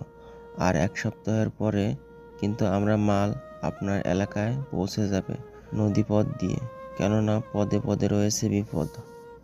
এখনও ঠিক হয়নি মিস্টার কাল্লু, কয়েকদিনের মধ্যেই আমি সব কিছু ঠিকঠাক করছি। আপনি মাল সাপ্লাই করার ব্যবস্থা করুন। ওকে মিস্টার মেহের, সব কিছু গোছগাছ করে আমাকে জায়গা মতো ঠিকানা টেক্সট করে দিবে, সময় মতো মাল ডেলিভারি হয়ে যাবে। এই বলে ফোন কেটে দেয় কালু নামের সেই অজানা ব্যক্তিটি। এই ব্যক্তিটি হচ্ছে দেশের বাইরে কুখ্যাত টেররিস্ট এবং বিভিন্ন স্মাগলিং তার হাত দিয়েই হয়। তার সাথে হাতে হাত মিলিয়েছে দেশের মেয়র। মেয়র চিন্তায় পড়ে যায়, ঈশান যদি তার সাথে সহমত না হয় সে কি করে সাপ্লাই দেবে এই ড্রাগস স্মাগলিং। ঈশান চলে আসে ভার্সিটির মাঠে, সেই আম গাছের নিচে বসে পড়ে একা। ঈশানকে এত চিন্তিত থাকতে দেখে পেছন থেকে এসে চোখ বন্ধ করে ধরে হিয়া। ঈশান তার চোখে কেউ হাত রেখেছে টের পেয়ে হাত ধরে ফেলে, আর চিনে ফেলে এটা কেউ না, হিয়া। তার পেছন থেকে হিয়াকে সামনে এনে কোলে বসায়। ঈশান মন খারাপ দেখে আলতো করে কপালে একটা চুমু খায়। ওহে, এ হিয়াকে সেটা জানার ইচ্ছে করছে। হিয়া হচ্ছে ঈশানের গার্লফ্রেন্ড। মেয়েটা গ্রাম থেকে এসেছে, দেখতে অসম্ভব সুন্দরী। মেয়ের স্বাস্থ্যবান ফিগারওয়ালা বডি, মুখটা দেখতে গোল, চোখের ভুরু পাতাগুলো সরু টানা টানা, চোখগুলো দেখতে যেন হরিণের বাচ্চাদের মতো। অসম্ভব মায়া সেই দুটি চোখে। ঠোঁটগুলো উজ্জ্বল সাদা ফর্সা, মুখে লেগে আছে অসম্ভব এক মায়া। ঠোঁটের নিচে লেগে আছে সব সময়ের মুস্কি একটা আভা। সব সময় মুখের মধ্যে দেখা যায় মায়ার সাথে লেগে আছে একটা ঝিলিক। কিরণ দিয়ে কিরণের প্রেমে পড়ছে ঈশান। ভার্সিটির মাঠে সেদিনের প্রথম দেখা হয় সেই হিয়ার সাথে। হিয়ার পেছনে লাইন মারতে থাকে ঈশান। কয়েক মাস এভাবে পেরিয়ে যায়। ভার্সিটির সবাই হিয়াকে যেখানে সেখানে ভাবি বলে ডাকতে শুরু করে। ঈশানের এরকম পাগলামো দেখে প্রেমে পড়ে যায় হিয়া। ঈশানের মন খারাপ দেখে হিয়া বলে ওঠে, কি ব্যাপার ঈশান, কি হয়েছে তোমার? তুমি এভাবে মন খারাপ করে বসে আছো কেন? প্লিজ আমায় বলো, তোমায় গোমরা মুখে একদম মানায় না। ঈশান কোনো কথা বলে না, চুপচাপ সেখানে বসে থাকে। এদিকে মেয়র কিভাবে গুটির চাল দেবে বুঝতে পারে না। সে এদিকে বেশ টেনশনে পড়ে গেছে। কি করবে ঈশানকে? এভাবে টেনশনে থাকতে দেখে আবার হিয়া বলে ওঠে, কি হলো ঈশান, আমাকে বলো কি হয়েছে? আমাকে কি টেনশনে রাখতে তোমার ভালো লাগে? এই কথা শুনে ঈশান কোনো কিছু আর না বলে জড়িয়ে ধরে হিয়াকে। হঠাৎ আচমকা এমন ঈশানের কাণ্ডে হকচকিয়ে ওঠে, নীরবতা ভেঙে ওঠে। মেয়র স্যার আমাকে দিয়ে শহরে ব্যবসা করতে চাইছে, আমার মাধ্যমে পুরো ভার্সিটি এবং শহরে ড্রাগস স্মাগলিংয়ের ব্যবসা করতে চাই তিনি, কিন্তু আমি তার প্রস্তাবে রাজি হই নাই বলে আমাকে হুমকি দিয়েছে। কিন্তু উনি তো একজন ভালো মানুষ ছিলেন, উনি এরকম কাজ কি করে করতে পারেন? আমি আগেই বলে দিচ্ছি, যদি আমাকে তোমার জীবনসঙ্গী করে পেতে চাও তাহলে এইসব কাজে তুমি নিজেকে কখনোই জড়াবে না। আমি চাই না তোমার কোনো বিপদ হোক, আমি চাই না তোমার উপরে কারো কুনজর পড়ুক। চলো না আমরা এই শহর থেকে অনেক দূরে চলে যাই, যেখানে শুধু তুমি আর আমি থাকবো। থাকবে না কোনো রাজনৈতিক নেতা, থাকবে না কোনো ঝামেলা, শুধু তুমি আর আমি।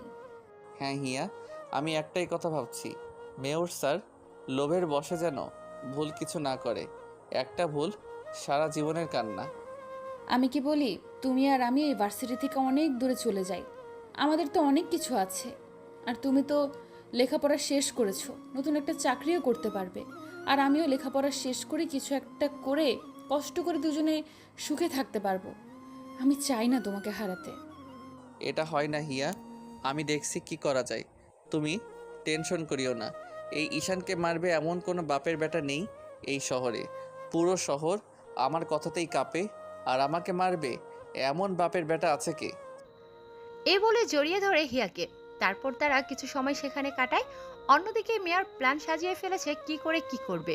শেষবারের মতো ও ফাইনাল কথা বলবে ঈশানের সাথে। যদি ঈশান না বোঝে তাহলে তাকে তার আপনজনের হাতেই মেরে ফেলবে। সেখান থেকে ঈশান চলে যায় হিয়াকে নিয়ে। হিয়াকে হোস্টেলে নামিয়ে দিয়ে চলে যায় ঈশান তার নিজ বাড়িতে।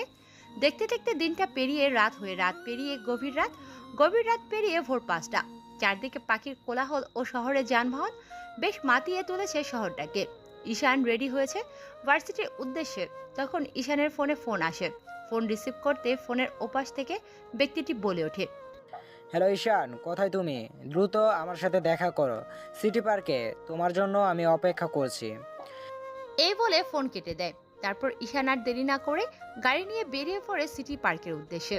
সেখানে গিয়ে দেখে মেয়র বসে আছে একটা টেবিলের উপরে। সেখানে গিয়ে ঈশান বসে, তারপর মেয়র বলে ওঠে, দেখো ঈশান, যা হয়েছে ভুলে যাও। আমি রাগের বশে তোমার সাথে খারাপ ব্যবহার করেছি।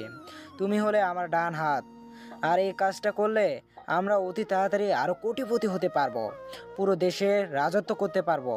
তোমার যত কোটি টাকা লাগে আমি দেব, তুমি তোমার পরিবারকে নিয়ে সুখে শান্তিতে থাকতে পারবে। সরি ভাই, আপনার কথাটা আমি রাখতে পারলাম না। শহরের টপ মাস্তান হতে পারি, কিন্তু এতটাও সিন্ডিকেট করি না যেটা আমার দেশকে ধ্বংসের পথে ঠেলে দিবে। আপনার এই ব্যবসা আমি বেঁচে থাকতে কোনোদিন করতে দেব না।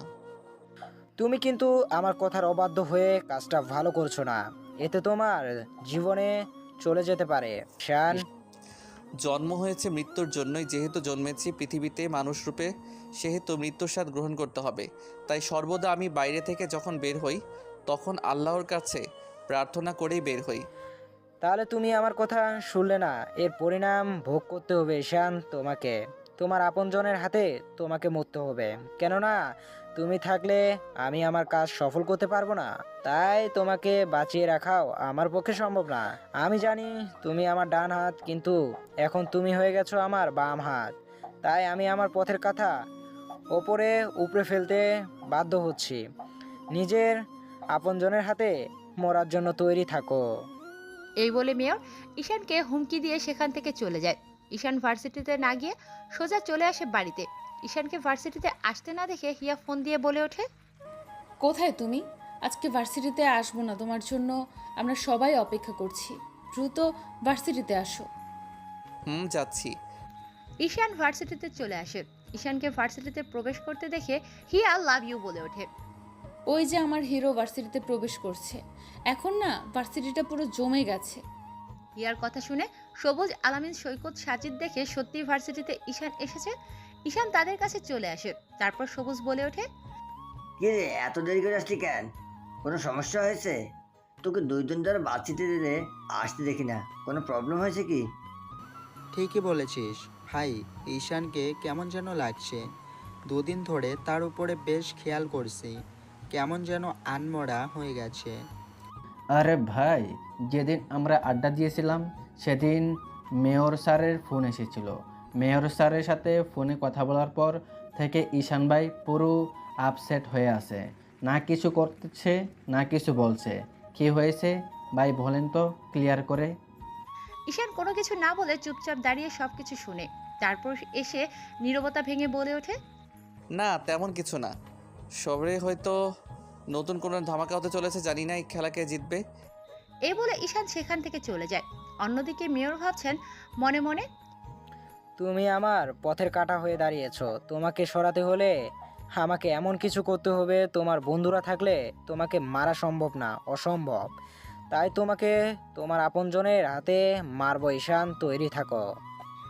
এসে বলছে আর মনে মনে ভাবছে। এদিকে ঈশান বাড়িতে চলে আসে। বাড়িতে এসে ভাবতে থাকে কি করবে। অবশেষে ভেবেচিন্তে করে সে হিয়াকে বিয়ে করবে, তাও আবার আজকেই। তাই আবার ভার্সিটির উদ্দেশ্যে বেরিয়ে পড়ে। ভার্সিটিতে গিয়ে হিয়ার সামনে গিয়ে দাঁড়ায় আর বলে ওঠে, হিয়া আমার সাথে চলো কাজী অফিসে, আমি আজকেই তোমাকে বিয়ে করব। কিন্তু এত তাড়াতাড়ি কি হয়েছে তোমার, বলো না আমাকে। কেউ কোনো কিছু বলেছে? কোনো সমস্যা হয়েছে? আর কোনো কিছুর উত্তর না হিয়াকে নিয়ে চলে আসে কাজী অফিসে। তারপর সেখানে বিয়ে করে দুজন বেরিয়ে যায় বাড়ির উদ্দেশ্যে। বাবা মার কাছ থেকে দোয়া নেয় তারা দুজন।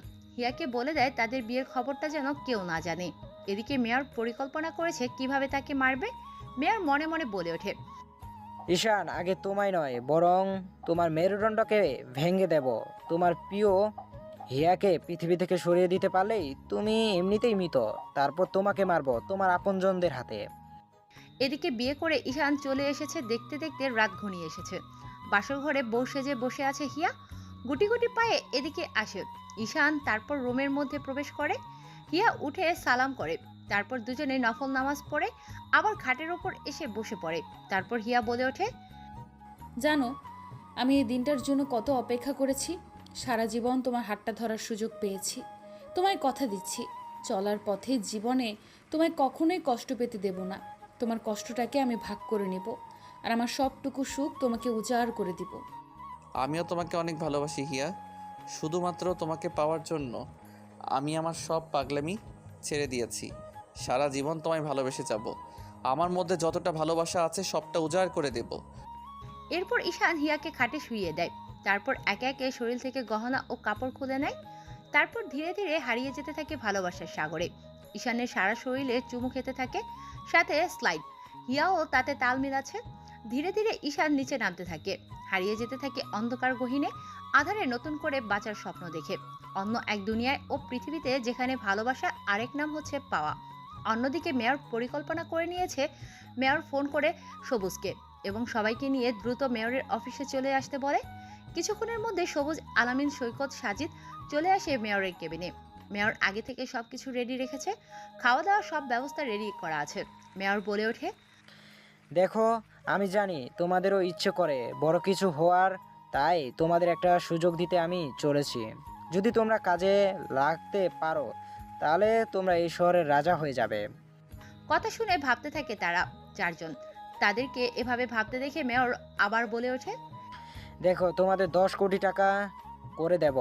তোমাদের অ্যাকাউন্টে, চারজনের অ্যাকাউন্টে 10 কোটি টাকা দেব। সবুজ, তুমি হবে কলেজের নতুন ভিপি। আলামিন, তুমি কলেজের সভাপতি। সৈকত, তুমি হবে কলেজের সেক্রেটারি। সাজেদ, তুমি হবে কলেজের সাধারণ সম্পাদক। আর ঈশানের কাছে লোক হৃদয়কে তোমাদের সব দেখাশোনার দায়িত্ব দিবে। পুরো শহরে সে রাজত্ব করবে, তোমাদের ইন্টাকশনে সে কাজ করবে। বিনিময়ে তোমরা শুধু ঈশানকে মেরে ফেলবে, এই পৃথিবী থেকে দূরে সরিয়ে দেবে ঈশান নামের আতঙ্কবাদীটাকে। আর পুরো শহর আমার কথাতে চলবে। শহরে আমি ড্রাগসের স্মাগলিং করতে চলেছি বড় ধরনের, আর এরই বাধা হয়ে দাঁড়িয়েছে ঈশান। ঈশানকে সরিয়ে দিতে হবে তোমাদেরকে। ভেবে দেখো, 10 কোটি করে টাকা, তারপর শহরের রাজত্ব। একথা শুনে সবাই একে অপরের দিকে তাকাতে থাকে। বেশি কিছু সময় নীরবতা থেকে কেটে যায় কিছু সময়। পরে সবুজ বলে ওঠে, ওকে স্যার, আপনি তো ঠিকই বলছেন। সারা জীবন চামচাগিরি করার থেকে জীবনে বড় কিছু হওয়াটা বেটার। আমরা আপনার কাছে রাজি। কি করতে হবে বলে দেবেন, আর সময় মতো টাকা পাঠিয়ে দেবেন। ওকে, ঠিক আছে, তোমাদের অ্যাকাউন্টে তোমরা চেক করে নাও, টাকা পৌঁছে গেছে। সময় মতো আমি তোমাদের জানিয়ে দেব কখন কি করতে হবে। এখন তাহলে তোমরা আসো। এরপর সবুজ, আলামিন, সৈকত, সাজিদ সেখান থেকে চলে যায়। এদিকে মেয়র উচ্চস্বরে হাসতে থাকে আর বলে ওঠে, ঈশান, থাকো, মৃত্যুর জন্য তৈরি। তোর ভয়ঙ্কর মৃত্যু আসছে তোর কাছে। তোকে বলেছিলাম না, তোর কাছে লোকই তোকে মারবে, আর সেটাই হতে চলেছে তোর সাথে। দেখতে দেখতে রাত পেরিয়ে যায়। পরের দিন সকালে এভাবে 2 দিন আনন্দের মধ্যেই কেটে যায়। এই 2 দিন ভার্সিটিতে কেউ যায়নি, কেউ কারোর সাথে দেখা করেনি। মেয়র পরিকল্পনা করে নিয়েছে কিভাবে ঈশানকে মারবে। তারা মার্কেটে যাবে, তাই সন্ধ্যায় হিয়া আর ঈশান বেরিয়েছে মার্কেটে। খবর পেয়ে গেছে মেয়র জানতে পেরে গেছে বিয়ে করে নিয়েছে, তাদের বাসরও হয়ে গেছে। তাই তাদের 4 জনকে কোলে পোশাক, কালো মাস্ক, কালো মুখোশ পরিয়ে পাঠিয়ে দেয় তাদের মারার উদ্দেশ্যে। এদিকে হিয়া আর ঈশান শপিং করতে করতে রাত 10টা বেজে 11টা বেজে যায়। তারপর তারা রেস্টুরেন্টে কিছু খেয়ে রাস্তায় কোনো কিছু না পেয়ে পায়ে হেঁটে রওনা দেয়। পুরো মার্কেট ফাঁকা, 12টা বেজে গেছে। হঠাৎ তাদের সামনে 4 জন মুখোশধারী লোক এসে চারদিক দিয়ে ঘিরে ধরে। তারপর ছুরি দিয়ে যখন আঘাত করতে যাবে হিয়াকে, তখন ঈশান তাদের সাথে মারপিট করতে শুরু করে। প্রায় বেশ কিছুক্ষণ তাদের সাথে মারপিট হয়ে যায়। একটা সময় কালো মুখোশধারী লোকগুলোর মধ্যে থেকে একজন গুলি করে ঈশানের পায়ে। ঈশান পড়ে যায়।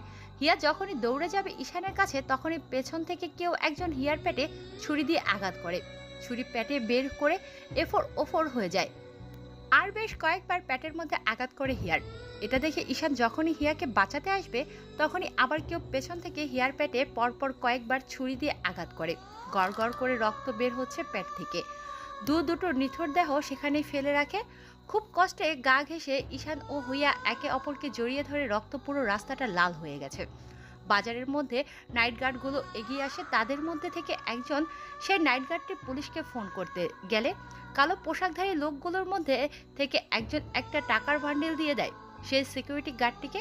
টাকার লোভে সেই সিকিউরিটি গার্ডটি সেখান থেকে চলে যায়। এরপর কালো মুখোশধারী লোকগুলো তাদের মুখ থেকে কাপড় সরিয়ে নেয়। তাদেরকে দেখে যেন ঈশান কথা বলার ভারসাম্য হারিয়ে ফেলে। এরা যে তার পরিচিত কালো পোশাকধারী ব্যক্তিদের মধ্যে থেকে সবুজ বলে ওঠে, হ্যাঁ, এই 4 জনের হচ্ছে সবুজ, সৈকত, আলামিন, সাজিদ। সবুজ বলে ওঠে, ভাই পারলে মাফ করে দিস, তোর কাছ থেকে শিখেছি অনেক কিছু।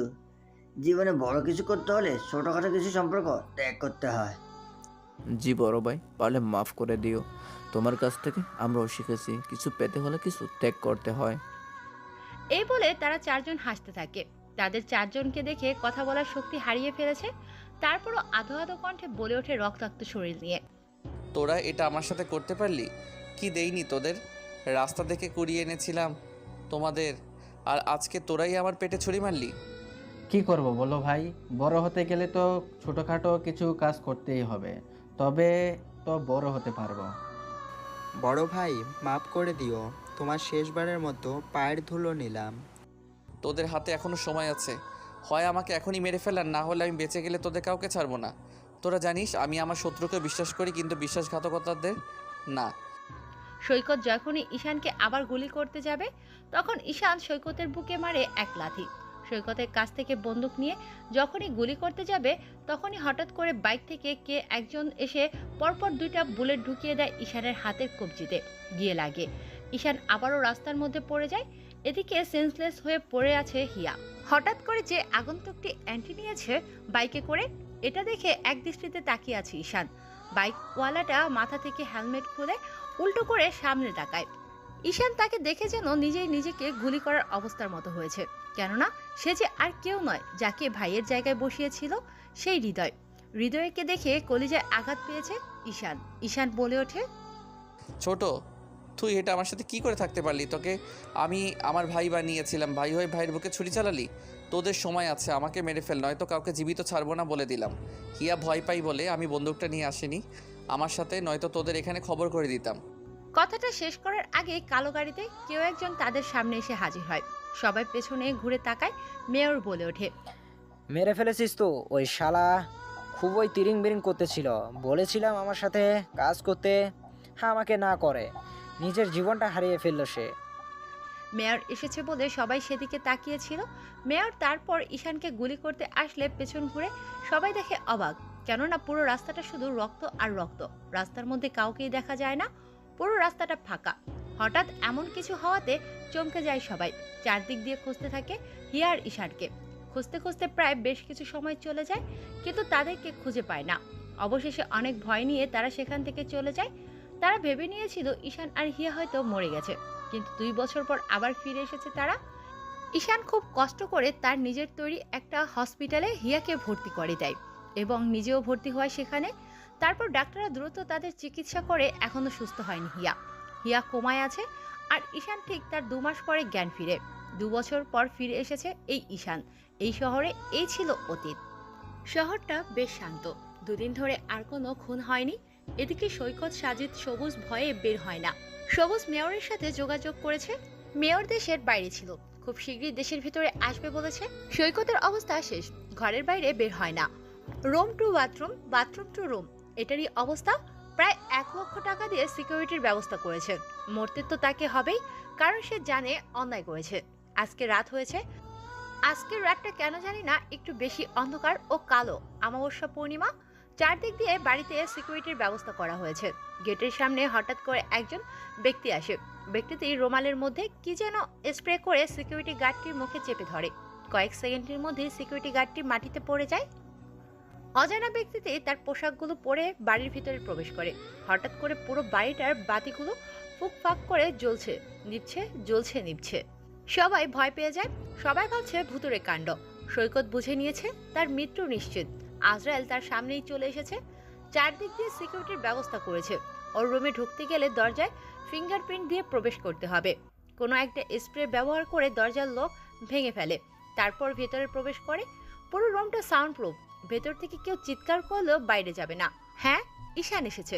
ঈশান গুটি গুটি পায়ে এগিয়ে যায়। সৈকত সোফার পেছনে লুকিয়ে আছে। ঈশান গিয়ে ওর কাঁধে হাত রেখে সৈকত চমকে ওঠে। পালাতে গেলে ঈশান 2 পায়ে গুলি করে দেয় সৈকতের। সৈকত ভয়ে বলে ওঠে, ভাই আমাকে মাফ করে দাও, আমার ভুল হয়ে গেছে ভাই। আমি এরকম করতে চাইনি, লোভে করেছি ভাই। আমার যত সম্পদ আছে সব তুমি নিয়ে যাও, তবুও ছেড়ে দাও আমাকে ভাই। আর কোনো কিছু বলতে দেয় না সৈকতকে। সৈকতের মুখের মধ্যে একটা রুমাল ঢুকিয়ে দেয়। হাত পা বেঁধে ফেলে। কোনো কথা ছাড়াই ঈশান কলা গাছের মতো নিজের কাজ করে চলেছে। প্রথমে তার মুখের জিহ্বাটা কেটে ফেলে যাতে সে কথা বলতে না পারে। তারপর যে হাত দিয়ে বেইমানি করেছিল সে হাত দুটো অর্ধেকটা করে কেটে ফেলে, 2 হাত। তারপর ছুরি দিয়ে পেটটা কেটে দেয়। পেট দিয়ে রক্ত বের হতে থাকে। তারপর সুই আর সুতা দিয়ে মুখটা সেলাই করে দেয়, দুটো ঠোঁট একসাথেই। তারপর পুরো মাথাটা ন্যাড়া করে দেয় সৈকতের। সৈকত বেঁচে থেকেও মৃত হয়ে গেছে। কিছু ঝুলি এবং কিছু স্ক্রুড্রাইভার মেশিন দিয়ে নাড়িয়া মাথার মধ্যে সেই ঝুলিগুলো ঢুকিয়ে দেয়। পুরো মাথাটা ঝুলি দিয়ে গেঁথে দেয়। আর কিছুক্ষণের মধ্যেই হয়তো পরপারে পাড়ি জমাবে। সৈকতের অবস্থা খুবই খারাপ। না বলতে পারছে কথা, না পারছে সইতে, শুধু নিতে পারছে নিঃশ্বাসটা। ভিডিওটা করে লাইভ ফেসবুক, ইনস্টাগ্রাম এবং ইউটিউব, হোয়াটসঅ্যাপে ছড়িয়ে দেয় সৈকতের ভয়ানক মৃত্যুটার ভিডিও। সবুজ, সাজিদ, ইন্সপেক্টর সঞ্জিদা পেয়ে দ্রুত ছুটে আসে সৈকতের বাড়িতে। ওদিকে এরকম মৃত্যু এবং ভয়াবহ দৃশ্য দেখে মেয়র প্যান্টে মলমূত্র করে ফেলেছে। দেশের উদ্দেশ্যে রওনা দিয়েছে মেয়র। তারপর নাকের মধ্যে টুলা ঢুকিয়ে দেয় যাতে সে শেষ নিঃশ্বাসটাও না নিতে পারে। তারপর সেখান থেকে বেরিয়ে যায় ঈশান। ছটফট করতে থাকে পুরো রুমে। সৈকত ছটফট করতে গিয়ে পুরো রুমে ভেঙে তন্ন তন্ন হয়ে গেছে। এক পর্যায়ে একটা ফুলের তোড়া ভেঙে এসে সৈকতের পেটের মধ্যে ঢুকে যায়। আর সেখানেই মৃত্যুবরণ করে সৈকত। সবাই এসে দেখে মরে আছে। তারপর লাশটাকে পরীক্ষা নিরীক্ষা করার জন্য পাঠিয়ে দেওয়া হয়। পুরো বাড়িটা সেল করে দেওয়া হয়। দেখতে দেখতে রাত পেরিয়ে যায়। মেয়র শহরে চলে এসেছে। সবুজ তার সাথে দেখা করতে গেছে। এদিকে সাজিদ কারো সাথে কোনো কথা না বলে চুপি চুপি শহর থেকে পালিয়ে যাওয়ার জন্য প্রস্তুতি নিচ্ছে। সবকিছু রেডি করে গাড়ি করে রওনা দিয়েছে শহরের বাইরে যাওয়ার উদ্দেশ্যে। কিন্তু জানে না রাস্তার মধ্যেই তার মৃত্যু অপেক্ষা করছে। সাথে গাড়ি নিয়ে বেরিয়ে পড়ে তার অজানা গন্তব্যের উদ্দেশ্যে। গাড়িটা রাস্তাটা পেরিয়ে হাইওয়ে রাস্তা ধরে চলেছে তার আপন গতিতে। খানিকটা কিছু পথ অতিক্রম করে হঠাৎ করে গাড়ির উপরে একটা গাছ ভেঙে পড়ে। গাড়িটা মুহূর্তের মধ্যে 2 খণ্ড হয়ে যায়। গাড়ি থেকে ছিটকে গিয়ে পড়ে সাজিদ। সাজিদের সাথে সাথে বুঝে নিয়েছে এটা আর কেউ না, বরং তার মানুষরূপে আজরাইল এসে গেছে তার সুঘ্রাণ পেয়ে। তার থেকে যে কেউই বেঁচে ফেরে না। অজানা ব্যক্তিটি হঠাৎ করে কোথা থেকে যেন সাজিদের সামনে চলে আসে। সাজিদ 2 বছর পর সেই অজানা ব্যক্তিটিকে দেখে নিমিষেই জ্ঞান হারিয়ে ফেলে। অজানা আগন্তুকটি সাজিদকে কাঁধে নিয়ে সে কালো কালারের কারে নিয়ে চলে যায় একটা বাড়িতে। সেখানে গিয়ে চেয়ারের সাথে বেঁধে ফেলে সাজিদকে। বেশ কিছু সময় পেরিয়ে যায় সাজিদকে খুঁজে পাচ্ছে না কেউ। চারদিকে পুলিশ ও সাংবাদিক হইচই কাণ্ড লাগিয়ে দিয়েছে শহরে। চারদিকে শুধু একটাই নিউজ, শহরে একের পর এক নিখোঁজ মানুষ, সাথে মার্ডার। সাজিদ মিটমিট করে চোখ খুলে সামনে তাকিয়ে থাকা ব্যক্তিটিকে দেখে বলে ওঠে, আসসালামু আলাইকুম ভাই। ভাই ভালো আছেন? ভাই আমি কি করছি? আমি তো সেদিন আপনাকে মারিনি, শুধু আপনাকে দুইটা কথা শুনিয়েছিলাম। তার জন্য আপনি আমাকে প্রাণও মেরে ফেলবেন ভাই? সাজিদের মুখে এ কথা শুনে আহাম্মকের মতো তাকিয়ে থাকে ঈশান। তারপর ঈশান বলে ওঠে, সবাই মরেছে, তুইও মরবি। তোকে কেন ছাড়বো বল? তুই তো সেদিন তাদের সাথে হাত মিলিয়েছিলি। আমি শত্রুদেরও ছেড়ে দিতে পারি, কিন্তু বিশ্বাসঘাতকদের নয়। তাই কোনো কথা নাই, শুধু অত্যাচার। ঈশান একথা বলে টকবক ফুটন্ত পানির মধ্যে সাজিদের পা দুটো রেখে দেয়। মুহূর্তের মধ্যেই পা দুটোতে ফোসকা পড়ে ছাই হয়ে যায়, চামড়াগুলো জ্বলে যায়, পুরো চামড়া গলে গিয়ে শরীর থেকে উপরে ফেলছে। সাজিদ শুধু চিৎকার করছে আর বলছে, ভাই আমাকে ছেড়ে দাও, আমার ভুল হয়ে গেছে। আমি আর এই ভুল একবারও করব না। টাকার লোভে, ক্ষমতার লোভে অন্ধ হয়ে গেছি আমি। বিশ্বাসঘাতকতা করেছি তোমার সাথে। তুমি দাও আমায় ছাড়ে ভাই। আমি থাকবো তোমার পায়ের নিচে পড়ে। তুমি আমায় মেরো না ভাই। ভাই আমায় ছেড়ে দাও না প্লিজ। আমায় বাঁচতে দাও ভাই। ভাই আমায়। সাজিদ বলছে আরো জোরে কাঁদছে। তার কান্না যেন ঈশানের কানে পৌঁছাচ্ছে না। সাজিদের মুখে একটা রুমাল ঢুকিয়ে দেয়, তারপর ফল কাটার একটা ছুরি নিয়ে কেটে দেয়। তারপর গলার বুক থেকে পা পর্যন্ত শরীরের চামড়া আলাদা করে থাকে। ঠিক যেমন গরু জবাই করার পর শরীর থেকে চামড়া আলাদা করা হয়, ঠিক তেমন চামড়াগুলো ছিঁড়ছে আর মাঝে মধ্যে লবণ ও মরিচের গুঁড়ো ছিটা দিচ্ছে তার শরীরে। উফ, এ যেন জাহান্নামের থেকেও ভয়াবহ শাস্তি দিচ্ছে ঈশান তাকে। ছটফট করতে থাকে, চেয়ার থেকে পড়ে গড়াগড়ি খাচ্ছে ফ্লোরের সাথে। এইভাবে শরীর থেকে সম্পূর্ণ চামড়া আলাদা করে ফেলে। এখন শরীরের কোনো চামড়া নেই, শুধু গোস্তগুলো দেখা যাচ্ছে। নির্মম পরিহাস করে রেখেছে তার শরীরে। পুরো শরীরটাকে লবণ সেটা দেয়, তারপর পানি দিয়ে পুরো শরীরটা ধুয়ে ফেলে। শরীরে রক্ত নেই, কিন্তু জীবনটা এখনো আছে। আর কিছুক্ষণের মধ্যেই হয়তো জীবনটা বেরিয়ে যাবে, উড়িয়ে যাবে আত্মাটা। তারপর তার চামড়া ছেলের শরীরটাকে সেই ছুরিটা দিয়ে গোস্তগুলো কাটতে থাকে। জীবিত অবস্থায় একে একে শরীরের হাত ও পা, বুক, পেটে, পাছা সব গোস্ত শরীর থেকে আলাদা করে ফেলে। শুধু মাথাটাই যা আছে। শরীরে কি কি অঙ্গ প্রত্যঙ্গ আছে সবকিছুই দেখা যাচ্ছে। গোস্তগুলো নিয়ে যায় রাস্তার কুকুরদের খাওয়ানোর জন্য। তারপর সেখান দিয়ে ফিরে এসে ওই অবস্থায় রাতের আধারে নিয়ে যায় থানার সামনে। তারপরে সাজিদকে সেখানে বাঁশের সাজে খাড়া করে রেখেছে। মাথাটা আছে আর আছে পা, আছে সবকিছু, শুধু নেই শরীরের চামড়া ও গোস্ত। মাথাটা আছে, বাকি সব কঙ্কাল, হাড়, হাড্ডি, পাঁজর সব দেখা যাচ্ছে। সিসিটিভি ক্যামেরায় ইন্সপেক্টর সানজিদা দেখতে পেয়ে ছুটে আসে। ততক্ষণে সাজিদ মৃত্যুর স্বাদ গ্রহণ করেছে। খবর পেয়ে মেয়র ও সবুজ সেখানে চলে আসে। মেয়র সাজিদের এরকম অবস্থা দেখে প্যান্টে হিসু করে ফেলেছে, তবে কাউকে কোনো কিছু বসতে না দিয়ে রুমাল দিয়ে মুছে নেয়। ইন্সপেক্টর সানজিদা মেয়রের এরকম পরিস্থিতি দেখে বলে ওঠে, স্যার, আমাদের ভেতরে ওয়াশরুম আছে, আপনি সেখানে গিয়ে ফ্রেশ হয়ে আসবেন। আপনার অবস্থা তো অনেক খারাপ। মেয়র লজ্জায় পড়ে যায়, কোনো কিছু না বলে দ্রুত ওয়াশরুমে চলে যায়। সানজিদা লাশটাকে ল্যাবরেটরিতে পাঠানোর ব্যবস্থা করেন। সাংবাদিক এসে সাংবাদিক একের পর এক টিভির স্ক্রিনে খবর প্রচার করছে। আরও একটা দিন কেটে যায়। পরিবেশটা বেশ থমকে আছে। ভার্সিটি বন্ধ হয়ে গেছে। ছাত্রছাত্রীরা ভয়ে আসা বন্ধ করে দিয়েছে ভার্সিটিতে। এদিকে সবুজ আর মেয়র সবসময় একসাথে থাকে, পরিকল্পনা করতে বসেছে। এই সবুজ, দেশে এত ঘটনা ঘটছে, তুই আমারে জানাসনি কেন? আর ওই ঈশান যদি বেঁচে থাকে তাহলে ও 2 বছর পর কেন ফিরে এলো? আমিও তো এই কথাই বুঝতে পারতেছি না। 2 বছর পর সে কীভাবে ফিরে আসতে পারে, আমার তো এখনও বিশ্বাস হয় না।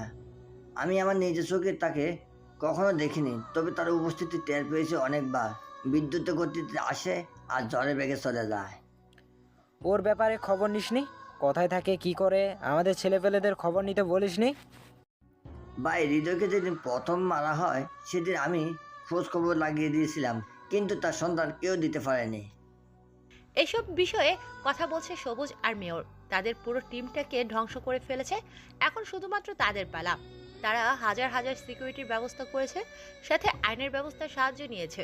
কিন্তু মৃত্যু তো তাদের অতি কাছে দেখতে দেখতে আরও 2 দিন কেটে যায়। এই 2 দিনের পরিবেশটা বেশ শান্ত আছে। শহরে আবারও লেগেছে কোলাহল। আজ ধরে 3 দিন হলো শহরটা বেশ শান্ত। দিন পেরিয়ে রাত হয়েছে। মেয়র আর সবুজ মিলে নতুন ড্রাগস স্মাগলিং এর পরিকল্পনা করছে। কোন শহরে ট্রান্সফার করবে এই বিষয়ে, সাথে দেশ থেকে পালিয়ে যাওয়ার জন্য ভিসা ও পাসপোর্ট সবকিছু রেডি করেছে। টাকা করে ব্যাগ ভর্তি টাকা করেছে। আজকে রাতে শহর থেকে তারা পালিয়ে যাবে। এই খবরটা পৌঁছে গেছে কোনোভাবে খুনির কাছে। খুনি বাড়ির আশেপাশে ঘোরাঘুরি করছে। এদিকে টাকা গুনতে থাকে মেয়র আর সবুজ মিলে। টাকার নেশায় মগ্ন হয়ে আছে। এদিকে তাদের জীবন বিপন্নে মুখে, সেদিকে কোনো খেয়ালই নেই তাদের। অজানা ব্যক্তিটি দরজা ভেদ করে, সিঁড়ি ভেদ করে দোতলার করিডোর দিয়ে রুমের ভেতরে প্রবেশ করে। হঠাৎ করে রুমের বাতি নিভে যায়। মুহূর্তের মধ্যে মেয়র ও সবুজের হুঁশ ফিরে আসে। তারা মোবাইলের ফ্ল্যাশ চালু করেই দেখতে পায় তাদের সামনে মানুষরূপী হিংস্র হায়না ঈশানরূপী অ্যানকে বসে আছে। এটা দেখে মেয়র আতকে ওঠে। হাত থেকে ফোনটা পড়ে যায়, সাথে সাথে বন্ধ হয়ে যায়। পুরো রুম অন্ধকার হয়ে যায়। আর সবুজ তো সেখানেই শেষ। কথা বলার ভারসাম্য হারিয়ে ফেলেছে দুজনে। 2 বছর পর এরকম একজনকে দেখবে আশা করেনি। তারা দুজন মিলে মৃত্যুটা যে তাদের ভয়ানক হতে চলেছে তারা টের পেয়েছে। পালাতে গেলে ঈশান দুপায়ে দুটো করে 4টে গুলি করে। সোফার মধ্যে ধপ করে বসে পড়ে তারা দুজন। তারপর মেয়রের প্যান্ট থেকে বেল্টটা খুলে একের পর এক মারতে থাকে। চাবুক তাদের শরীরে চাবুকের বাড়ি দিয়ে পিঠ ফাটিয়ে ফেলেছে, যেখানে সেখানে রক্ত বের হচ্ছে। তারপর বেশ কিছু ড্রাগস ও মদ রাখা হয় তাদের সামনে। ঈশান বলে ওঠে, এই ঈশানকে মারবে বাংলার মাটিতে এরকম কোনো বেটা এখনো জন্মায়নি। আমি মরিনি, বেঁচে আছি তোদের বিনাশ করব বলে। আল্লাহ আমায় এখনো বাঁচিয়ে রেখেছে। তোর সামনে যেগুলো দেখেছি সবগুলো খেতে হবে তোদেরকে। এই বলে ড্রাগসের প্যাকেটগুলো চিরে একের পর এক খাওয়াতে থাকে সবুজ আর মেয়রকে। তারপর অ্যালকোহল মদ খাওয়াতে থাকে। তারপর মেয়রকে একটা টেবিলের উপর শুয়ে দিয়ে বেঁধে ফেলে যাতে নড়াচড়া করতে না পারে। তারপর বন্দুক থেকে বেশ কয়েকটা বুলেট বের করে খাইয়ে দেয় মেয়রকে। মেয়রের কোনো কথা বলতে পারে না, পেটের ভেতর সবগুলো বুলেট চলে যায়। তারপর একটা কোপা মুখের মধ্যে ভরে দেয়। তারপর পেট্রোল কয়েক বোতল ঢেলে দেয়। এত পেট্রোল আর পানির পরিমাণ খেয়েছে যা বলার বাহিরে। গরুর মতো ফুলে আছে মেয়রের পেট। তারপর একটা ধারালো ছুরি দিয়ে এসে একের পর এক আঘাত করতে থাকে পেটের মধ্যে। শরীরটাকে খণ্ড খণ্ড করে ফেলে। মুহূর্তের মধ্যে শরীরটা কোনো অস্তিত্ব নেই, এত পরিমাণ ছুরির আঘাত করা হয়েছে। তার শরীর মেয়র সেখানেই মৃত্যুর স্বাদ গ্রহণ করে। তারপর সবুজকে একটা প্লেয়ারের সাথে বেঁধে ফেলে। হাতে তো পায়ের আঙ্গুলগুলো প্লাস দিয়ে ও ছুরি দিয়ে কেটে ফেলে। তারপর তার পুরুষাঙ্গের মধ্যে কয়েকটা লাথি মারে। এতগুলো লাথি খেয়ে যেন জীবনটা তার বেরিয়ে যাওয়ার মতো উপক্রম। তারপর ঈশান একটা গাছ কাটার মেশিন নিয়ে এসে সবুজের ডান কাঁধের উপরে রাখে। তারপর মেশিনটা জুড়ে দিয়ে ডান কাঁধ থেকে শুরু করে পা পর্যন্ত অর্ধেক অংশ কেটে ফেলে। শরীর থেকে আলাদা করে ফেলে তার হাত। তারপর বাঁ কাঁধের উপর রেখে পা পর্যন্ত শরীরটাকে আলাদা করে ফেলে। তারপর সে গাছ কাটার মেশিনটা দিয়ে শরীরটাকে 4 ভাগ করে ফেলে। অবশেষে দীর্ঘশ্বাস ছেড়ে একটা গগন কাঁপানো হাসি দেয় ঈশানরূপী অ্যানকে। তার এই হাসিতে যেন পুরো বিল্ডিংটা কাঁপছে। পেছন থেকে হঠাৎ কেউ একজন বলে ওঠে, you are under arrest mister রহস্যময় মাফিয়া খুনি ওরফে ছদ্মবেশী এনকে ভাই। ঈশান পেছনে ঘুরে দেখতে পায় ইন্সপেক্টর সানজিদা। বেশ কিছু সময় নীরবতায় কেটে যায়। তারপর হঠাৎ করে দুজন উচ্চস্বরে হেসে ওঠে। সানজিদা বলে ওঠে, কি দুল ভাই, কেমন গেমটা খেললাম। এখন তো আর প্রতিশোধ নেওয়ার মতো কেউ নেই। শুধু শহরের মধ্যে নয়, পুরো দেশের মধ্যে আতঙ্ক ছড়িয়ে গেছে। ওরে শালিকা, তুমি সেই গেমটা খেলেছো? চলো ফিরে যাব, তোমার বোনটা আমার জন্য অপেক্ষা করছে। চলো মাই ডিয়ার দুলা ভাই। ও আপনারা বুঝতে পারলেন না কি হলো? হ্যাঁ, এই সানজিদাই হলো হিয়ার ছোট বোন। আর এই সানজিদাই ঈশানকে সবসময় খবরাখবর দিত, কোথায় কখন কি হচ্ছে। তাই সানজিদা ঈশানকে দুলাভাই বলছে। তারপরে তারা গাড়ি নিয়ে বেরিয়ে পড়ে। পুলিশ খুঁজতে থাকে এর রহস্যময় খুনিকে, কিন্তু কে মেরেছে কাউকে খুঁজে পাবে না। কেননা ঈশান বলে তো কেউই বেঁচে নেই। যে ছিল সে শুধু 2 বছর আগে মারা গেছে। তাহলে নতুন করে কাকে ধরবে, কাকে মারবে? চলে আসে তারা বাড়িতে। হিয়া 3 মাস আগে কোমা থেকে ফিরে এসেছে। তারপর তারা অনেক সেবা যত্ন করে ঈশান তাকে সুস্থ করে তোলার পরে সে শহরে ফিরে যায় প্রতিশোধ নিতে। হিয়া ঈশানকে দেখে দৌড়ে এসে বলে ওঠে, কতদিন হলো গিয়েছো আর আজকে ফেরার নাম হলো তোমার? আজকে বাসায় ঢুকাই বন্ধ। ও আমার লক্ষ্মী সোনা রাগ করে না, এসেছে এবার ফিরিয়া দিব তোমায় আদর সোয়াগ দিয়ে ভরিয়া। এই বলে ঈশান হিয়াকে জড়িয়ে ধরে আর ঠোঁটে চুমু খায়। সানজিদার সামনে এটা দেখে হাসতে হাসতে তার রুমে চলে যায়। ঈশান হিয়াকে কোলে নিয়ে তার রুমে নিয়ে গিয়ে বিছানায় ফেলে দেয়। তারপর হিয়ার পেট থেকে শাড়ির আঁচলটা সরিয়ে নেয়, নাভির উপরে কয়েকটা চুমু খায়। তারপর শরীর থেকে শাড়িটা খুলে ফেলে, নিজের পরনে থাকা টি শার্টটাও খুলে ফেলে। তারপর তার বুকের উপর থেকে পেটিকোটটা খুলে দেয়। সারা শরীরে চোখ মুখে পেটে পিঠে নাভির উপরে চুমু খাওয়ার জন্য স্লাইড করতে থাকে সরাসরি। ভালোবাসায় ভরিয়ে দিতে থাকে তাকে। 2 বছরে যেটা দিতে পারেনি, আজকে সেই ভালোবাসাটা পরিপূর্ণ হয়ে ওঠে দুজনের মধ্যে। হারিয়ে যেতে থাকে ভালোবাসার অন্য এক জগতে। এখন তাদেরকে তাদের মতো করে ছেড়ে দেই, আমরা আমাদের মতো থাকি। নতুন কোনো গল্প নিয়ে আসতে চলেছি। দেখা হবে আমাদের নতুন এপিসোডের গল্পে।